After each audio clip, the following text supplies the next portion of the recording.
Good evening from Rocky Mountain PBS. I'm Cynthia Hessen. This is Colorado State of Mind. In the second half of our program tonight, we'll talk with Colorado Commissioner of Agriculture John Salazar about some surprising snags in immigration law that are affecting farmers in the state. But we begin tonight with a new investigative report from iNews at Rocky Mountain PBS on the state of emergency medical services in rural Colorado. Reporter Kevin Vaughn calls it a patchwork system with wide disparity between the emergency response you could expect in rural counties versus the more populous Front Range. In some areas, if you were driving through and were to have a car accident, or if you were to break your leg on a hike, it could be a long time before an ambulance might arrive. For this report, our iNews team evaluated 10 years of traffic fatality data in Colorado, comparing it to the population in each county. The bottom line is that more than half of all crash deaths occur in rural areas, even though less than 20% of the total state population lives there. It's partly a function of how many ambulances are available and how nearby they are to the scene. We'll talk with Kevin Vaughn in just a moment after these comments that he recorded with people who keep track of EMS response. Your highest chance of dying is related to the rurality of your neighborhood. In other words, the more rural you are, the more remote you are, the more far away that this injury occurs from definitive care, the higher your mortality rate is. It's important to keep in mind that EMS has been an industry, unlike the other two parts of the public safety triangle, law enforcement and fire, that is really reimbursed out of the healthcare system for providing services. So consequently, ambulance services get paid for transporting people. So when that type of reimbursement model exists, obviously the encouragement is for people to be transported. And in communities where there are fewer and fewer transports, the smaller and smaller the resources exist within that community to provide that public service. So back to Kevin Vaughn now. It really sounds like if you were to be involved in an accident, you better hope it's along I-25 or I-70. Definitely, and specifically I-25 from Fort Collins to Pueblo and I-70 from probably Aurora west to maybe to the state line. When you get out in the more rural areas of the state, emergency medical care varies widely. And in some cases, it's a husband and wife who run the ambulance service, and they are about to retire. Right. Colorado has this system that's just by its very nature fragmented. There are more than 225 organizations that operate emergency ambulances in the state. And in rural counties, which are facing all kinds of issues with population shrinking and tax base shrinking, many of them are small volunteer organizations that are really struggling to keep the doors open. And I thought that was another interesting thing that Randy Kirkendall said, is that we live in an age where that kind of volunteerism isn't in big supply. Definitely true, and particularly if you look at Colorado's demographics, you know, the state has more than doubled in size in the last 40 years in terms of its population, but in more than a third of our counties, the population is smaller today than it once was, and in 17 of those counties, that population decline has continued in the last 10 years, and it's been significant. It's in the double digits for many of them. So you have a smaller group of people from whom to draw the volunteers that you need to run your ambulance service if you're operating a small volunteer ambulance organization. On top of that, you know, many people that we talked to just said essentially that in this busy, hectic 2013 world, with so many things competing for people's time, even when you have enough people around, it's hard to find dedicated volunteers. Somebody who can spend 3-4 hours on an ambulance call. Right, if you think about it, a volunteer EMT, for example, in a small county is probably has a business or something like that, and if there's a call, that person has to leave the business, go to wherever the ambulance is. Usually they have a garage someplace where the ambulance is kept, get the ambulance, respond to the scene, provide treatment, and then transport that person to a hospital. And if that person needs to get to a high-level trauma center, and you're out in southeastern Colorado and you have to transport to Pueblo or Colorado Springs or something, you lose 3, 4, 5, 6 hours of time away from your business, away from your home, away from your family, for no pay.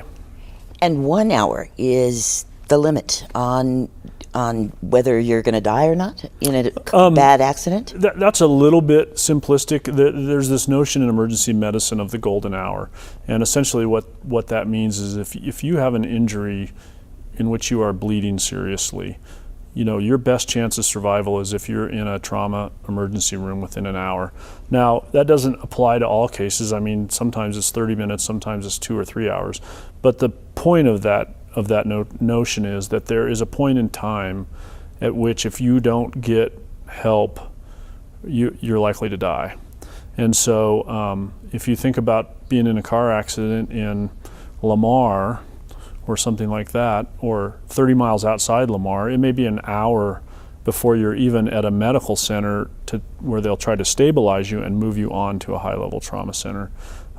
So the bottom line, minutes matter. When you're seriously injured, minutes matter. It's such an interesting conundrum because, well, for instance, how often does this happen? Have we had a lot of people die for this reason? It's difficult to know that without doing a really intensive study, but we looked at a couple of factors. We looked at 10 years of traffic fatality data for Colorado, broken down by county, and we compared that to population. And what we found is that the 5 counties with the highest rate of deadly car accidents compared to population were small rural counties whose population is shrinking, and the 5 with the lowest rate were in the Denver metro area, big growing counties with very advanced emergency medical systems. Similarly, the National Highway Traffic Safety Administration just put out a report in the last few days looking at traffic fatalities in 2011, both nationally and in Colorado. And in both cases, more than half of the people who died on rural roads. Oh my goodness. Even though the population is concentrated, in the urban areas. If you look at Colorado, our population now is about 5.2 million. 80% of those people live basically between Fort Collins and Pueblo along the I-25 corridor in about 10 or 11 counties. That's where all that population is concentrated. And if you get out into the rural areas, it's a tiny fraction of the number of people, but it's accounting for more than half of the highway deaths. Which is why a lot of those people live there. They like it because it is remote and they're right in the beauty of the state and so forth, and they don't have to hassle with big city things. But it makes me think of parents and elderly people who live in rural areas, and I guess that's a trade-off they're willing to make. I think that there definitely is a trade-off for people who live in remote areas, but particularly if you're farming and ranching, you want to be out on the plains. A lot of people like living in remote areas in the high country for the beauty and the solitude.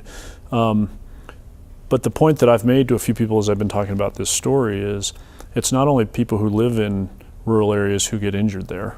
All of us travel through these areas, or most of us do. Mm-hmm. I hike and backpack and fish and do stuff like that up in the high country, and I travel a fair amount on the Eastern Plains. There's nothing to say that I'm not going to be that person that's in a car accident 30 miles from a little town out on the plains someplace. Even though I live in the Denver metropolitan area, I may still be injured out there. So as a citizen of Colorado in that case, because you use all these other roads and so forth, what do you think should be done?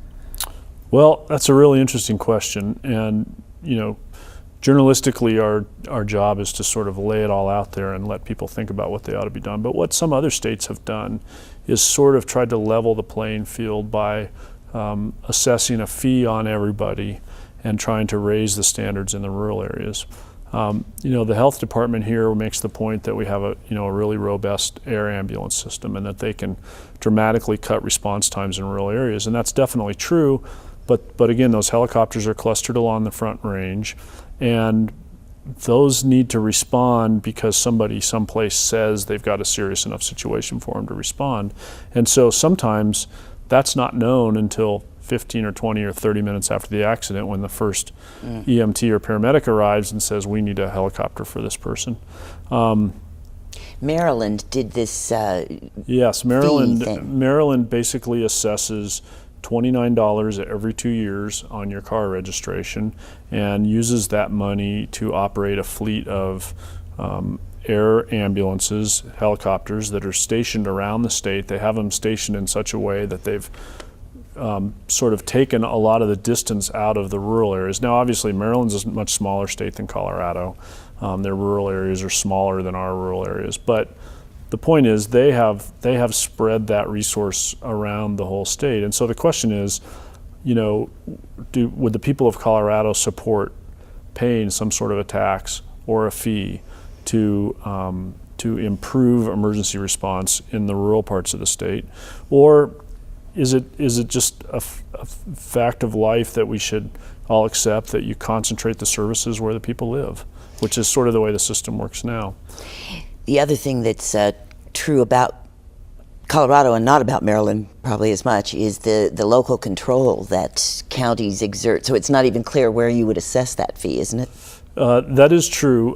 Colorado is one of only 2 states in the country that licenses ambulances at the county level.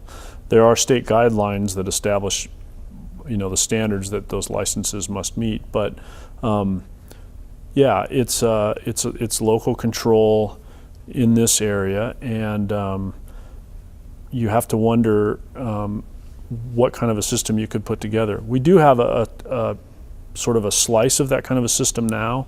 Colorado assesses $2 on car registrations, and that generates about $10 million a year. 1.8 million of that money pays for the operation of the state emergency medical services office in the health department, which handles, training and licensing and so forth for paramedics and emergency medical technicians and that sort of thing. And then the bulk of that money goes into a grant fund, which is available for emergency medical providers for upgrading things like equipment and stuff. And so one area where Colorado has sort of raised the standard in recent years has been in equipment. So whereas a decade ago you might have seen, pretty old technology, pretty old ambulances, now you're seeing pretty modern equipment, even in the really small communities. But you're still dealing with the fact that time and distance, and you're dealing with the fact that the equipment is necessary, but what's really critical are the people. That's the last thing I want to ask about, the training. There is a different training for an EMT and a paramedic, and so that's another thing about who's got the training and where they are when you need help. Yeah, so there's a basic level of emergency medical technician, which requires about 200 hours of training. So that's something that if you went full-time training, you could do in a matter of 5 weeks or so. There's a more advanced level of emergency medical technician, and then there are paramedics, which it take a minimum of about 9 months to get the training needed to be a paramedic. Paramedics, learn more skills. They have more abilities to administer some drugs and so forth, and they're just generally better able to care for critically injured people. And so what you see in the rural areas is there are quite a number of fairly small rural EMS organizations that have at least a few paramedics on their staffs, but they're largely emergency medical technicians. And obviously these are highly dedicated people, particularly the volunteers, if you think about what's involved in volunteering. But at the same time, just training and experience is much greater along the Front Range, by and large, than it is in the rural areas. Thank you, Kevin Vaughn, senior reporter for iNews at Rocky Mountain PBS. If you go to rmpbs.org under the News tab, you can find our full story on emergency medical services in rural counties, complete with some very interesting graphical comparisons.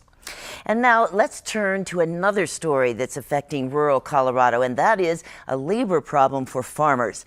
Approximately 70% of migrant farm workers in the U.S. come from Mexico, but among the other 30% are specialists in sophisticated equipment who come from, say, South Africa to operate harvesting machinery each year. Now, the Colorado agriculture industry is worried about getting enough of the proper visas for these workers when they look at the version of the new farm bill that was recently passed in the U.S. House. Steve Mort gives us a report on that, and afterwards we'll be back to talk with Colorado Commissioner of Agriculture John Salazar. Across the plains, crop harvesting is an annual ritual in communities from Colorado to Iowa. But some farmers fear future harvests of wheat, sorghum, corn and other crops could be in jeopardy because of proposed immigration reform. We have some of the highest wheat-producing counties in the country, and right in my backyard. Farmers of wheat and other crops depend on a supply of skilled workers. In Colorado and elsewhere, they're hired to run sophisticated harvesting machinery. Over the past several years, we've seen an influx of South African wheat harvest crews coming up, and they're finding it difficult to get into the United States under the immigration system. At the moment, harvesters come to the U.S. on so-called H-2A visas for agricultural workers. They're allowed to work on many farms over a season, harvesting different types of crops. There are usually international workers who are interested in coming here and taking that kind of work and then returning, and the harvest is at a different time in their country, and so they can participate in harvest in the United States and then go to their home country and do the same. But a House version of the proposed immigration reform bill being considered by Congress would scrap the current system for harvesters. Instead, these specialists would be lumped in with all other types of farm workers and an annual cap imposed on a new visa for all those agricultural employees. That's left growers worried the quota may already have been exceeded by the time harvest season rolls around for many crops. The concerns are that there are a certain number of permits that will be given out, and that may favor types of farms that harvest earlier in the season. But some say it's an issue of border security. It's estimated around 1 million people who've crossed the U.S. border illegally work in the U.S. agricultural sector. That's compared to only about 70,000 who've obtained a farm worker visa. Legal experts say the proposed changes to the immigration laws are an attempt to reduce the number of undocumented farm workers. I think that it's important that something get passed to legalize a labor force for our agricultural sector. It will prevent abuses of the labor force, but it will also just allow our agricultural sector to function more efficiently. Washington lawmakers are expected to vote on immigration reform in the fall. For Colorado State of Mind, I'm Steve Mort. Joining me now to talk more about what is in the two different versions of the Farm Bill, one from the U.S. House and one from the U.S. Senate, we have Colorado Commissioner of Agriculture John Salazar. Thank you for coming. Well, thank you, Cynthia. It's a pleasure to be with you here and to be able to talk about the importance of agriculture here in Colorado. It definitely is, and I know you've been at the State Fair this week, and that's where it's all on display, right? That's exactly right, and we're having a wonderful time. A lot of people coming in. We had 45,000 people come through the gates yesterday.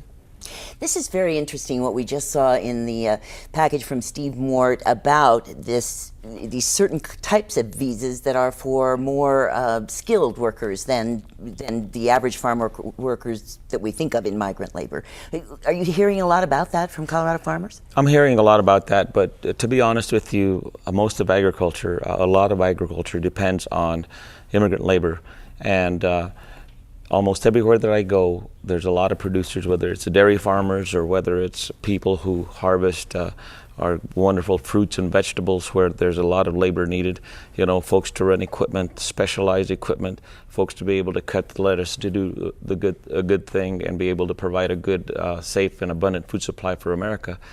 The legal labor force is not there. And so I'm hearing a lot from the dairy industry. I hear a lot from our vegetable and fruit producers, and I hear it a lot from any segment of agriculture. You know, we are so blessed in this country to be able to have such a great abundance of food. We are the most efficient farmers in the entire world, but of course without that labor we cannot produce. In fact, in many states like Georgia, they've lost billions of dollars in crops before just because of the immigration laws that they have in place. One thing you hear immigration critics say is that if people in the ag industry would pay a higher wage, there would be enough legal workers from the U.S. I beg to differ because you know what, there's a lot of employers that pay $15-20 an hour for this kind of labor, and Americans don't want to do it. It's too hard. And I suppose you need some experience with some of the more specialized parts too. Absolutely. For example, dairies are very meticulous in making sure that you get a good sanitary environment to be able to provide good quality milk. You need to have employees that actually know how to do the system. And I've seen it just about everywhere. You know, if you handle fruit, you have to make sure that you have safety rules and procedures in place so that we can continue to have a good, safe food supply in this country and in Colorado. But in reference to the Farm Bill, the House version actually cuts $40 billion to the Farm Bill. A large portion of that actually cuts the nutrition title. And SNAP, the food stamp program. Of course, and if people are critics about that, well, let me just say that if we have a good SNAP program, it actually creates a demand for the food products that are being produced by farmers and ranchers. And so it keeps a viable agricultural economy. And, the Senate version was a perfect version. It already had a $20 billion deficit reduction package in it.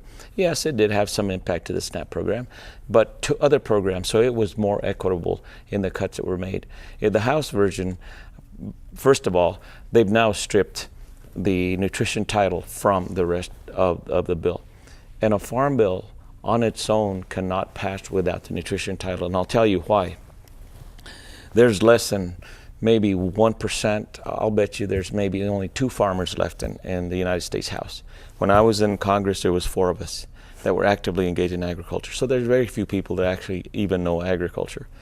And so you need to have additional votes to be able to provide a good farm program, a good So farm you're saying the members are more likely to vote on the nutrition part of it? On both. Yes. Yeah, if they have both, then you have the number of votes you need to pass it.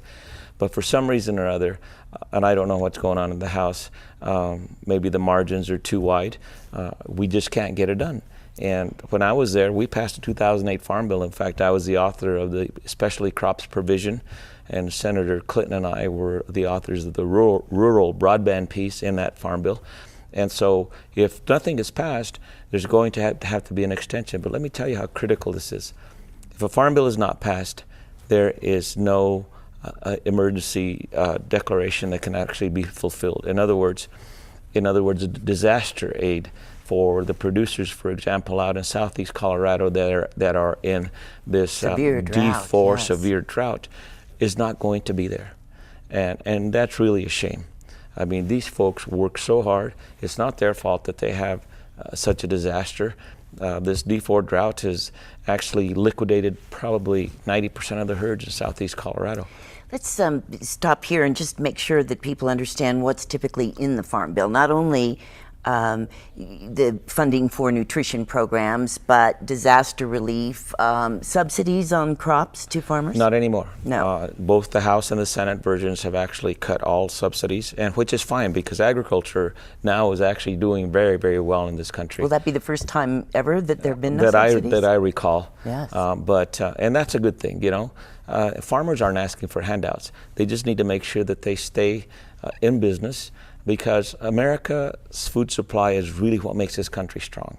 For example, now, since 2009, did you know that agricultural products out of this country have doubled? Out of the state alone, they've doubled since 2009. So we're excited. Our producers are really excited. They're all doing well as far as commodity prices are good and all. So they don't need subsidies, but they do need a crop insurance assurance, so that, if they have hail or a disaster like the drought or whatever, that they can stay in business, because that is what makes our country strong. So would you say their main concern is to see this new Farm Bill help them out with immigration and the number of visas they can get and so forth? Absolutely. There is an immigration piece in the Farm Bill. However, I believe that immigration really has to be dealt with in a comprehensive immigration reform bill. When I was there, my last month there in the United States Congress in 2010, the House actually, we passed a comprehensive immigration reform bill. The Senate never did take it up. And that is a bill that actually has the main basic things of what make a good immigration bill. First of all, it has border security, of course, and we need that. Certainly, it talks about keeping families together, okay? And third of all, it allows or makes people actually go through a background check before they can apply for a work visa. It has nothing to do with citizenship. It's about creating legal workers in this country. I mean, you'd rather have someone who works for you that's legal, that has a driver's license and can actually function like an American citizen. And keep in mind that immigrants in this country, legal or not, pay taxes. In some way, that's right.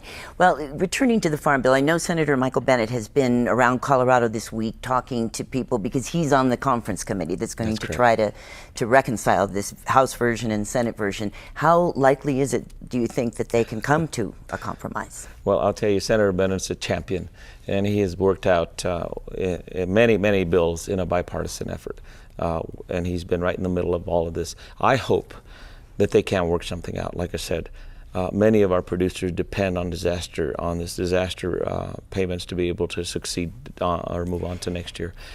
They're pretty far apart, though, these two They versions. are pretty far apart. There's about a $20 billion difference, okay?